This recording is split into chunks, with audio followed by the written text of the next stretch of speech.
Thank you, everyone, for joining our panel about integrated computing. I think it's a fabulous follow-up to the keynote that Dr. Christina Gardner-McCune just gave, talking about how we can access computing outside of computer science classes or in other disciplines, other sort of subject areas, so that we can sort of really get the broad range of experiences that our students are bringing to the field. And so I don't want to talk too much. I do want to introduce myself. I'm a professor at Georgia State University and the director of the newly founded Center for Computer and Teacher Education. And I direct the computer science endorsement at Georgia State. But I really want to get to what our panelists are going to say. So I'll introduce them briefly, but I really want to save a lot of time to hear what they have to say. So our panelists are Alicia Beck, who is a teacher, which basically means a hero, at Tybee Island Maritime Academy, where she teaches computer science and English language arts and is an instructional coach who advocates for integration. Our other next panelist is Anne Leftwich, who is a professor at Indiana University, and she holds the Barbara B. Jacobs Chair in Education and Technology. She's probably best known for her work in teacher education, especially in the past several years, introducing computing into elementary schools. And then our last panelist is Josh Caldwell, who was formerly at code.org, and he's currently at Google working heavily in their CS First curriculum. He's also the author of Creative Coding, Lessons and Strategies to Integrate Computer Science Across the 6th through 8th curriculum, and Coding and the Arts, Connecting CS to Drawing, Music, Animation, and more. So I'm really excited to hear from this variety of perspectives. And I wanted to kick off. I have a few questions sort of prepared, but I also want to make sure that we have time for some questions from the audience. So I'll kick it off with asking a question that is, this summit is about computing as a fundamental literacy. So in the context of this theme, what role does integration of computing into other disciplines play in achieving computing as a fundamental literacy? And maybe we can start with Josh. Yeah, it's man, there are a million answers to that question depending on how you're thinking about where to integrate. So I'll start with where I started, which was as an ELA teacher before I was a CS teacher. And literacy there obviously is a little better understood and appreciated how it fits across the curriculum. But even then, I spent a lot of time with my students thinking about like, you want to be a mechanic? What does reading and writing look like for a mechanic? You want to go into medicine? What does reading and writing look like there? And I think that's the same lens I bring to integration of computer science, is looking at the real world, finding those natural overlaps to say, look, these are the things you care about. Computer science does play a role, and we need to figure out how the education system can catch up to reflect that. I would challenge anybody to talk to a practicing research scientist who would not say computer science is a foundational part of all the work they do, whether they write programs or not.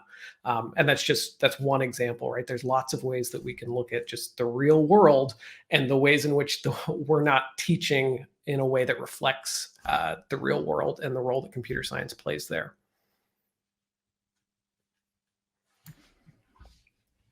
Yeah, if we can keep going around with Alicia and then Anne. Hi. So I really wanted to kind of think about when we're talking about integrating, defining that first and what that means. But when I'm talking about integrating computing into a classroom, it's holding those standards and those goals to the same rigor that you would hold the standards in any other classroom. But then through computing, you're asking students to kind of demonstrate their understanding of what they're learning in class, and you're asking them to express themselves. So I think when you take an integrated approach this way, you're really providing some, like Josh said, some authentic experiences for computing. How is it really used? And some really great career exposure as well.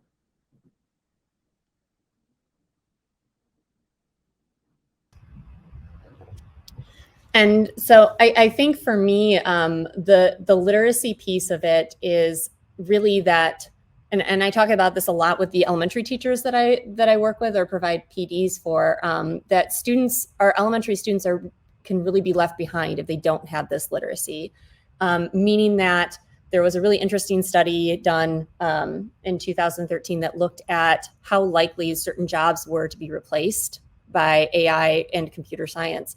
And I think the statistic was that by 2033, that 47% of all jobs were going to be replaced or shifted in some way.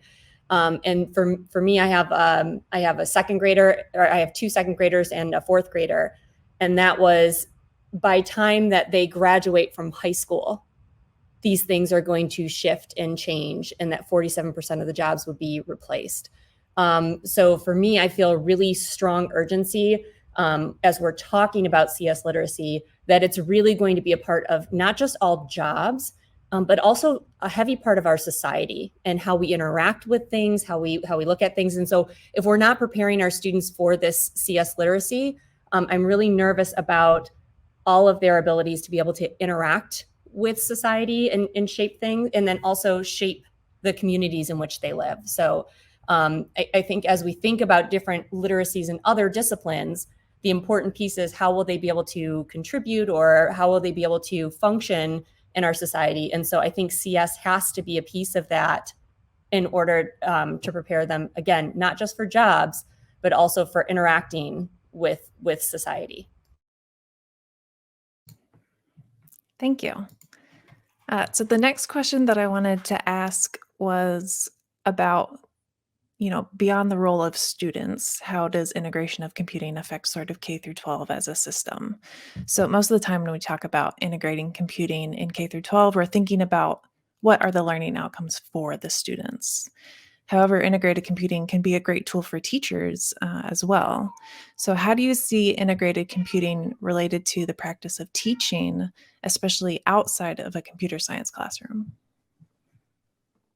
And maybe we can start with Alicia this time. Sure. So computing in a really broad embedded in what we do. More evident in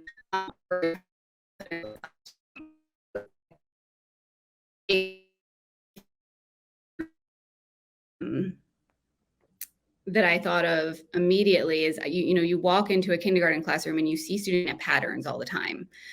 So I think pattern recognition is something that teachers already use and already is just this really important skill, but so closely steeped in computing. So students are looking at a series of shapes and trying to figure out, okay, what's the next shape going to be? So they're using what they see and the observations they make to kind of make these predictions. And eventually, I think that's transferable, and they're going to be able to look at patterns in maybe sets of data and then say, this is the kind of prediction I'll be able to make. I think when we do that in science, looking at scientific phenomena all the time as well, I mean, that's K-12. But in a K-2 classroom in particular, we look at patterns when we talk about the night sky, and we look at patterns in the life cycles. So scientific phenomena, I think, is another great place where we already are asking students to look at pattern recognition, and it's so also steeped in computing. Another thing that I think a tool that teachers leverage a lot of already is, decomposing these like big problems. And I do a lot of project and problem-based learning. So oftentimes my hook for a big project is going to be this problem that's steeped in our community. And you can't just answer that. That's not something you can Google. So really having students think about how they can break that problem down into smaller pieces and make it a little bit more digestible. And again, I just think that's such a skill that's steeped in computing, being able to take a big problem and make it more digestible. So that's something that I think teachers do naturally already.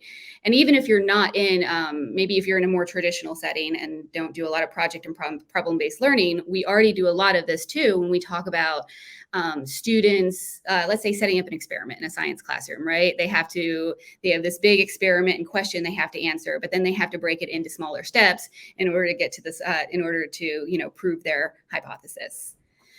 So that was another kind of piece that I think is already just so much there and so much part of what teachers do.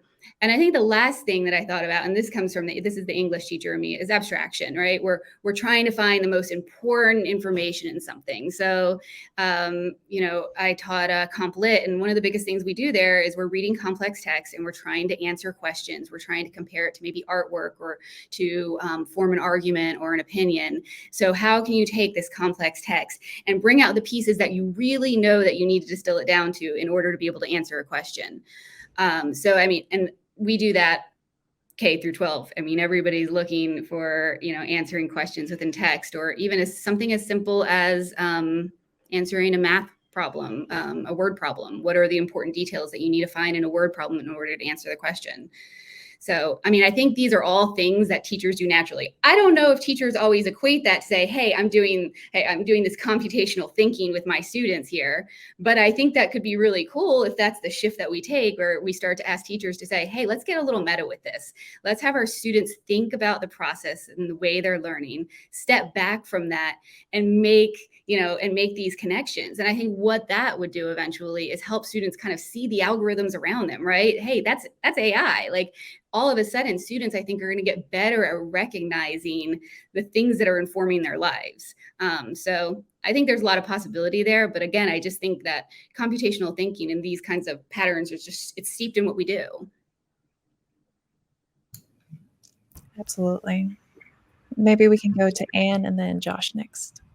Sure. And I'm totally going to use Alicia saying, I love this. Let's get a little meta with this. I'm totally using that at some point in time today. That's fantastic. For me, I think the strength of integration is really to get students to use multiple domains in order to solve a problem. And so I see that as a big strength within elementary teachers. We do this on a regular basis, like using our reading skills to learn about scientific ideas, or using math in order to identify the patterns and analyzing a particular scientific concept, or using our new writing skills, persuasive writing skills, in order to write to a legislator about a particular law that's involved with history or to solve something within our community. So I think we already do this. And this is the idea of integration, that strength is using those multiple domains in order to solve a problem. The same thing when our students go out and are out in the world. Again, they're not just going to say, I'm going to do English, I'm going to do, math, and that's all I'm going to do. There's going to be communication skills. So again, I know that I'm preaching about something that everybody is already doing at the elementary level.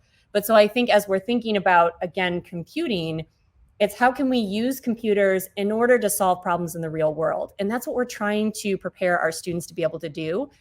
So as we're building that capacity for our students, it should be in the same way that we do integration regardless.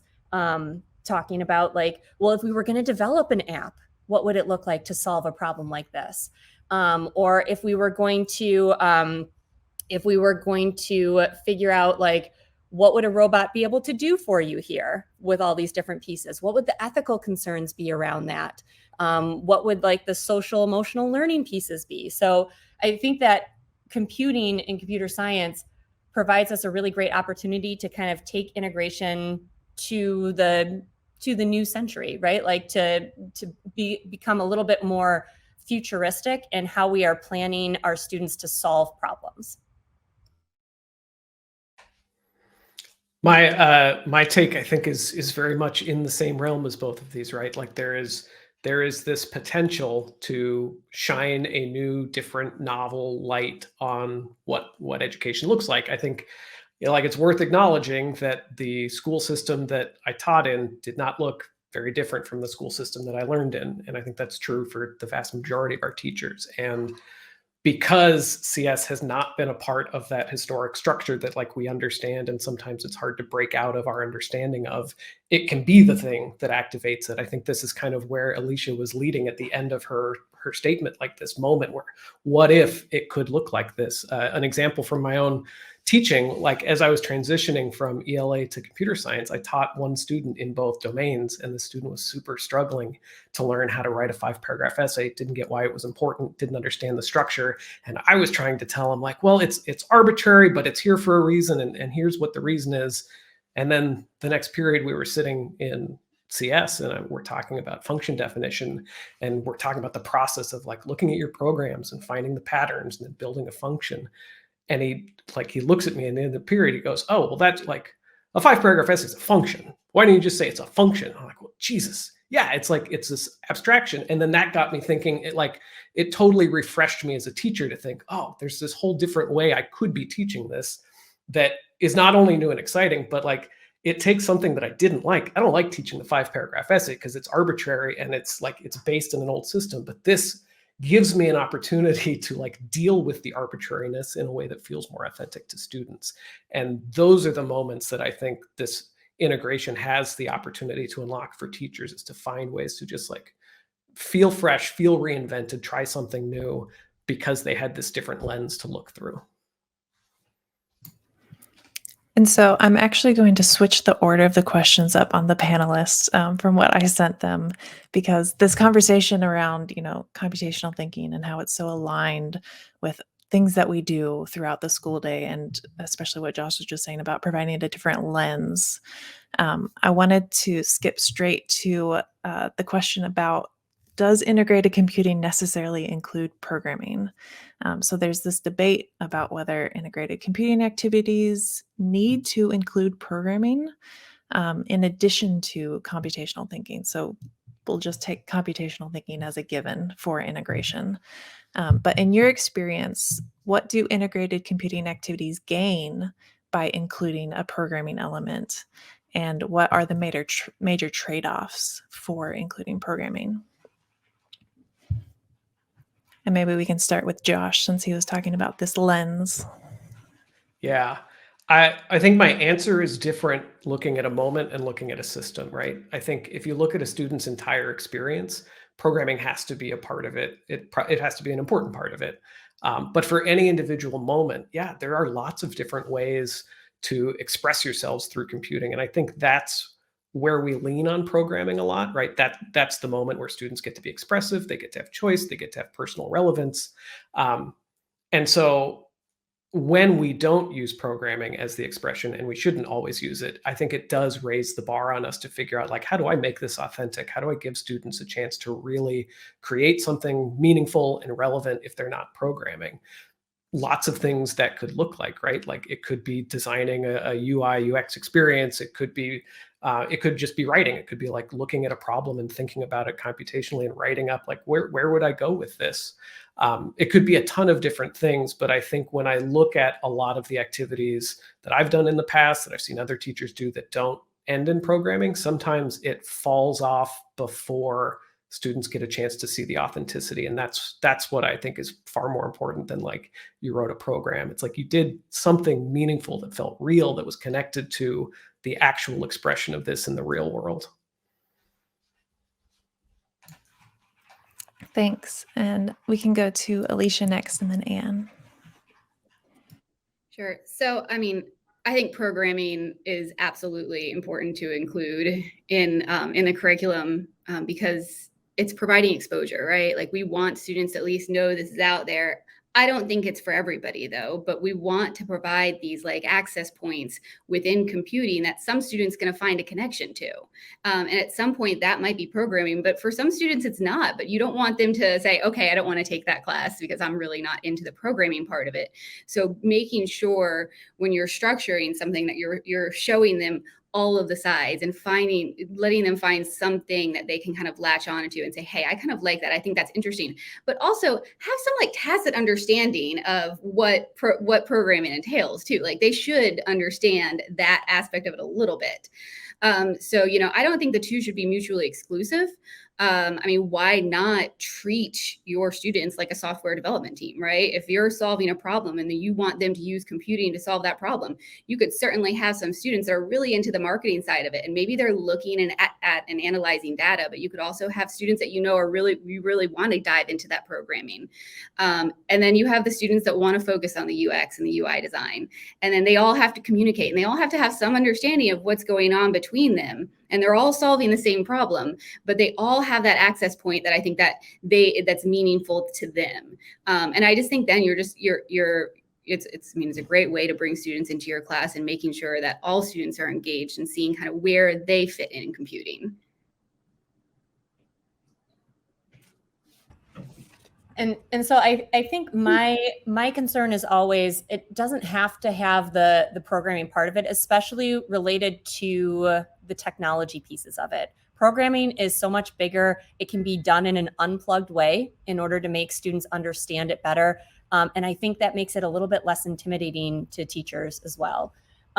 My big piece, and this is always my big piece when we're talking about like computational thinking as opposed to computer science, oftentimes what I get really concerned about is when we say, well, we're doing computational thinking by doing patterns or decomposition. One of the examples that I usually provide is like the water cycle. And if we talk about the water cycle and say it's been, like we're decomposing it into these separate parts and it's a cycle. But then if we don't connect that idea back to computer science, some people will check that off as computational thinking and not really relate it back to like, how does that relate to computer science at all? If you're building some kind of a simulation around it and your students start to do that, then absolutely, that's a really great connection back and to say like, here's what we're looking at, here's how we've developed this. But so I think that's always my big concern about like if we leave the programming out and just say the computational thinking is left in, sometimes it becomes so watered down that it's not connected back to computer science, and then students don't understand what that means.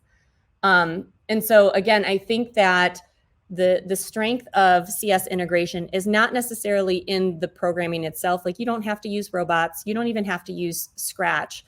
But the pieces of like understanding like, okay, I'm going to make a robot, and there's a really fantastic example for CS in San Francisco. I love their curriculum. They do a fantastic job. And there's a really great kindergarten one where the student is actually turns themselves into a robot. And so they're talking about like, what is the input, what is the process going on, and what is the output. So like there's actually programming that's happening in there, right? The student is understanding how things are working, but it doesn't seem as intimidating to teachers, if that makes sense. Absolutely. And, this intimidation factor, I've seen some questions in the chat, and it's sort of related to the last question that I have before we can get to some audience questions. But like, especially with programming, I find that people don't really know what it looks like at all, sort of to Josh's point of, the system looks like it always has looked. And so if they've never seen it, they don't know what it is. And so there's this like demystifying process that they're like, oh, that's all it is. I'm like, yeah, it's really easy. Well, maybe not really easy, but so the last question is, what is the most common reason that people give for not wanting to integrate computing, and how would you respond to that reason? And it could be both, yes, that's completely legitimate, or this is why you shouldn't worry about it, that sort of thing. So maybe we can start with Anne. Yeah, so I would say the biggest reason for elementary teachers is usually a lack of knowledge and confidence in their capabilities. So you hear the term computer science or programming, and it becomes really nerve-wracking because there's been no inclusion of this, very little required in K through 12, although we're seeing that a little bit more in our pre-service programs where folks are have at least done an hour of code and those different pieces, but it becomes a real intimidation factor. My first piece would be to say that your students are much more comfortable with pushing buttons and breaking things this is why a lot of teachers are nervous about using technology, because they're worried that they're going to press the wrong button or something's going to happen. So the students don't have that same problem. So my suggestion to teachers is always like, let the students kind of explore. There are different videos that they can watch on Scratch that are really fantastic that will kind of set them up in this, and then they can share with each other. I think sometimes it's that confidence piece of teachers being really nervous of like, well, what happens if they have a question that I can't answer? That's a great opportunity to go online and like try and figure it out, or allow some of your students to try and figure out what's happening or what that might look like. So I would say don't be afraid to try things and to be uncomfortable in like the not knowing, and explore with your students. Again, really great opportunities to look up research, to be able to type in search functions, like tons of different standards that you can meet through that experience. My other piece is The thing that elementary teachers, I think, are incredibly gifted at are having conversations with their students. And so as we've been doing our work, we have a grant that I'm a co-PI on, which is Primary AI. We're teaching artificial intelligence and integrating artificial intelligence into elementary life sciences. And our biggest piece, although our teachers have really been apprehensive or nervous about the AI terms, they have thrived when it's come to talking about AI, how AI should be used, what should this look like. These conversations with your students are amazing. They get them excited to learn about the CS piece. One of the most popular conversations is around self-driving cars, right? So asking your students, who should be responsible for self-driving cars? What happens if someone gets in an accident? This brings up great things around like law. It brings up great things around like reading and researching that particular topic. You can also start talking about sensors and how do we gather information about the world around us? How does the computer actually process that? What does that look like, and take it and make it into data? So that comes into math. So just by this one initial conversation that you have with your students, it opens up this really rich multidisciplinary conversation, which again, there's no one better at this than elementary teachers in my mind. All right, maybe we can go to Josh next and then finish with Alicia.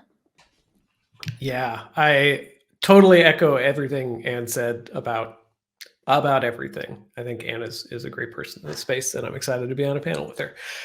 So that was my first answer, but I'll go to my second answer, which is time. Like, I think one of the worst things sometimes we do as a CS Ed community is pitch integration as the solution to there not being time. We're like, oh, you want to teach CS, but you don't have space for it? Integrate it. And, teachers are smart people, and they deal with students that are trying to pass stuff by them all the time. It doesn't pass the smell test, right? Like it is going to take time. So I think my answer to that to some extent is like, yeah. And we've all been there. Like, if you are way overloaded and this is too much, don't do it. Like, you got to take care of your students. You got to take care of yourself. And maybe that means CS doesn't happen right now, as much as it breaks my heart to hear it. But then my other answer is like, it's really about community, because you can find the time. It's not necessarily a zero-sum game. It'll take time in the beginning to get comfortable, to find the space. But if you can really work with a community of teachers who understand your students, your schools, and help you find the space where it really fits. One thing I often do with teachers who are struggling to find time is to look through their curriculum and say, like, what do you hate? What never works? Like, where are you really struggling to reach students year over year? And you're like, I wish I didn't have to teach this, because it's not always something we can fix with computer science, but it's a great place to start. It's like, man, if I just had something else to do here, well, let's try CS. It may not take less time, but it'll give you a chance to like throw away something that you don't like or that doesn't feel like it's working, and you can try again next year.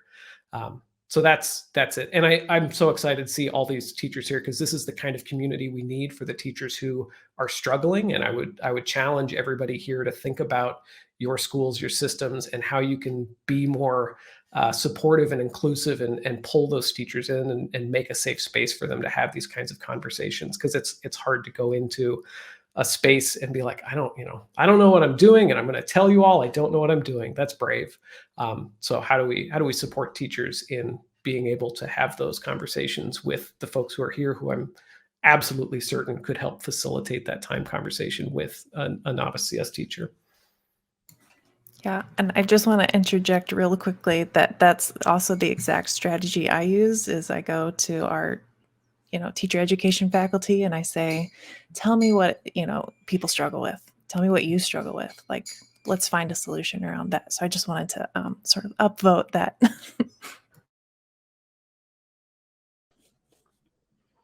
So I'm going to echo a little bit what Josh and Ann said, because my two thoughts initially were both time, and then just, an understanding of what even is computer science for a lot of teachers, right? It's pretty intimidating. But I guess my response to that would look a little different. I think for teachers who just have no idea about where to start with integrating, especially if you're already a computing teacher, I'd like to start there. use your team, collaborate, don't plan in isolation, and make sure that you're reaching out to the ELA teachers, reach out to a dance teacher, or anyone in your building. Just collaborate with people. You can't do this in isolation. And so if you're looking for these places to find connections, you're really going to find those when you talk to your peers. And that's a great thing to model for your students as well.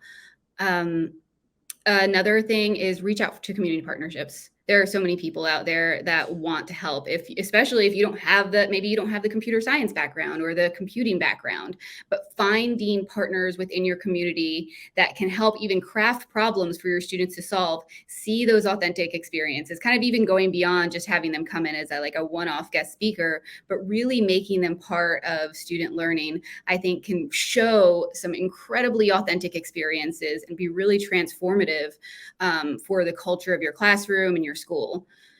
And then kind of to address the time piece of it as well. I mean, I think as a teacher, time is super precious, and we have a lot of pressure on us with standardized testing is out there, always looming over us about this is the content that's important. But I think you have to get buy-in from all of your stakeholders, right? And the teachers in the building, but you need buy-in from your administrators too. They need to be able to support your work that you're doing as well, so they can see that when they come into the classroom that this is valuable, and this is even valuable to the assessment. So I mean, sharing research and data with all stakeholders that show that when you introduce computing, it helps in all areas. It's not just going to help in computing. And then, just making sure you're continuing to make those connections and take in all stakeholders.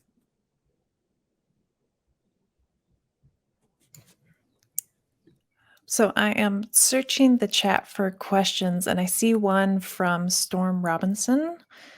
And they're asking, how would you suggest that authentic experiences are culturally appropriate and invite students who have been historically been excluded? And if anyone has any sort of strategies that they use for authenticity. Anne. So I kind of put this in the chat already, but one of the things that I think students come up with such brilliant responses or ways to solve a problem. So one of the things that we're doing we have an AI Goes Rural grant where we're working with middle school students in obviously in rural areas. And so we want them to propose, what are some problems in your community, and how could an app or how could AI solve that particular problem? So I think that's one brilliant way to put it back on the students to say, what are some things that you're experiencing? Because I mean, to be honest, as a female, right? I don't know what's relevant to all females, right? So especially younger students that, I am not cool nor hip anymore. I don't know that I ever really was, to be quite honest, though. But so the students can identify what they think is important and how to address those pieces. The same thing with, I think, ethical conversations. Again, students can bring in what are the different parts. Thank you, Brian. I'm going to put that out. Brian Cox thinks I'm cool, because that is that's definitely a ringing endorsement. I think that's a great idea. The getting students to define it. I also think you can go to your community. One thing that I did was work with my CTE director to connect with the advisory panel, right? These are all folks that work in industry that we have CTE programs with in the community, to figure out where's CS changing the work that you do. I worked in a relatively rural space. Turned out that there were a lot of agriculture companies that were starting to rely on AI to do their work. And so that became a moment where I could say, this is a thing that the families in my community are working on, something that is relevant to my students' work. And so that's maybe a lens that I can bring in. And I would look for those opportunities to connect with the community, because it is everywhere, right? It is changing everything. And that can be a way to really bring folks from the community into the classroom as well, to show students that not only is CS real and everywhere, but it's where you are. You don't have to leave. You don't have to go to New York or LA or San Francisco to do CS. You can do it right where you live. Yeah, and I'll echo what everyone said, and I kind of already said this, but community partnerships are transformative for a classroom. It really it engages students in a completely different way, and I think it really helps students that might not care about what you're talking about in computing, and it really shifts their perspective and say, hey, this is what I do. I solve problems in my community, and I think that is a really important way to engage students and think about their perspectives and culture. Yeah, and I want to highlight for those teachers in Georgia, the Georgia CSTA, so the Computer Science Teachers Association Georgia chapter. It's not just for computer science teachers, so they are very interested in working with teachers and other disciplines to integrate computing, and they have a monthly event that is a Talk It Out Tuesday. And so if you have an idea of something, but you just don't know how to do the CS part of it, but you want to do a computing integration, you can look up this event and you can work with computer science teachers to sort of figure out those parts, and bring sort of your community and your perspective and your discipline, and then they'll provide sort of the CS side. And so we have another question that touches a little bit on what we've talked about earlier, but it's how do you help teachers, especially elementary teachers, embrace CS integration with confidence and see it as supporting their instruction rather than just something more? Well, integration helps. It's not an extra. I talk about art and computer science all the time, and we don't want it to be the dessert at the end of the meal. You want it to be the main course, right? And so making sure that you're providing opportunities in CS for students to demonstrate their understanding across all content areas through computing, through computer science, I think is one way to kind of make it approachable and for teachers to get some buy-in and see some value in it. The other thing is student engagement. Students really do get engaged when we start to bring in computing practices, and that's just, it's really important. If you want students to learn, they have to be into what they're learning, and I think it's just an excellent tool for that. So I'm going to go and say it is an extra thing.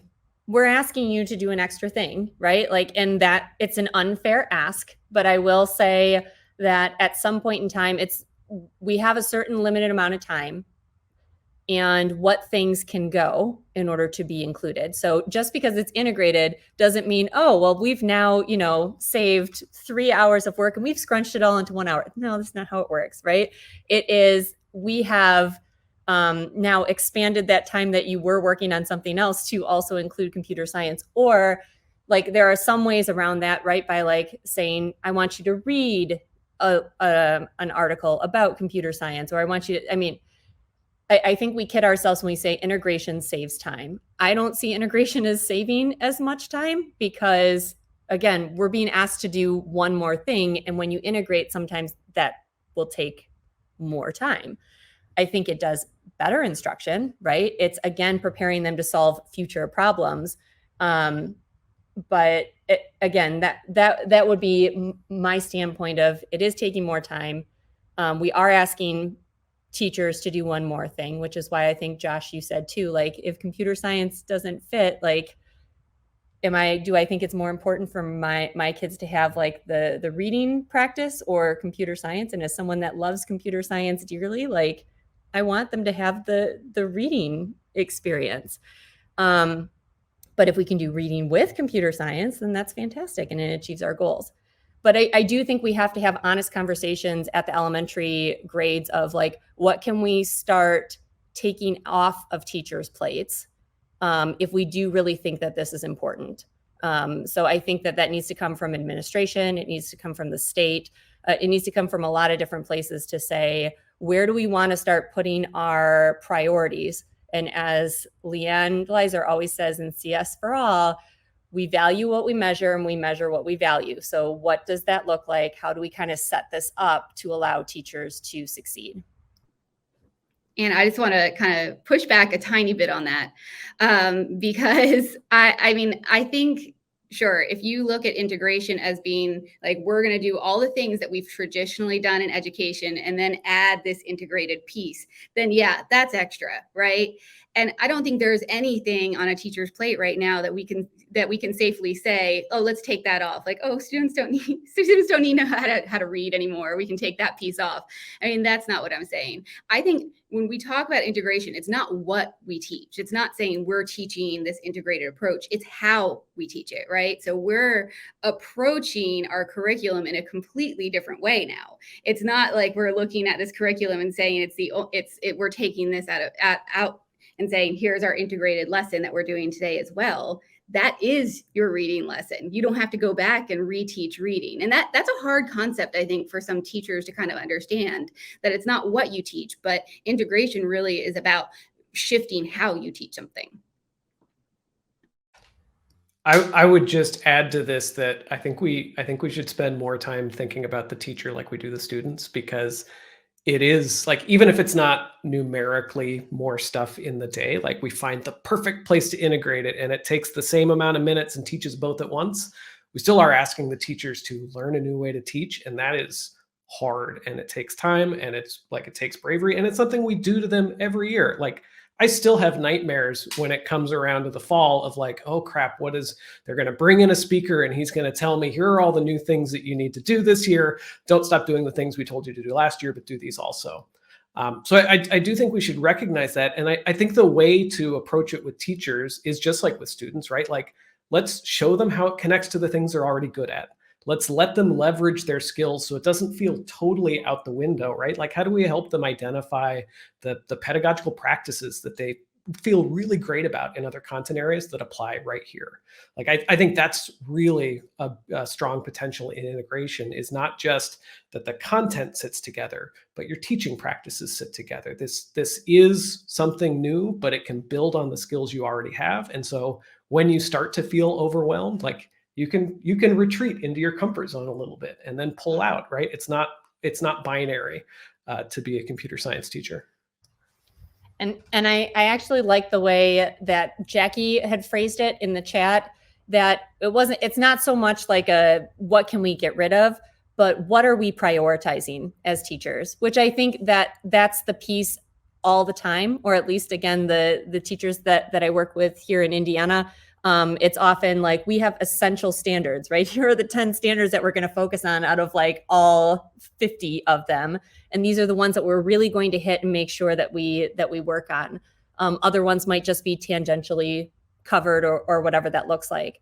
But I do feel like out of everything, we're also, again, feeling this at the higher education level in my ed tech course. Like, I have to cover technology integration, digital citizenship, online teaching, computer science, computational thinking, artificial intelligence, data science, all in a 3-credit-hour course that I get to see them for an hour and a half, 2 times a week. So I think that there is only so much time in a day. We do have to figure out, like, what are the pieces that we want to focus on, and how to help teachers implement those.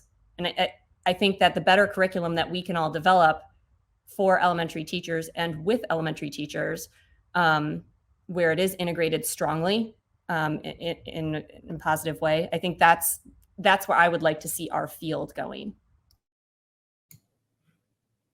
All right. Thank you so much for all of your insight.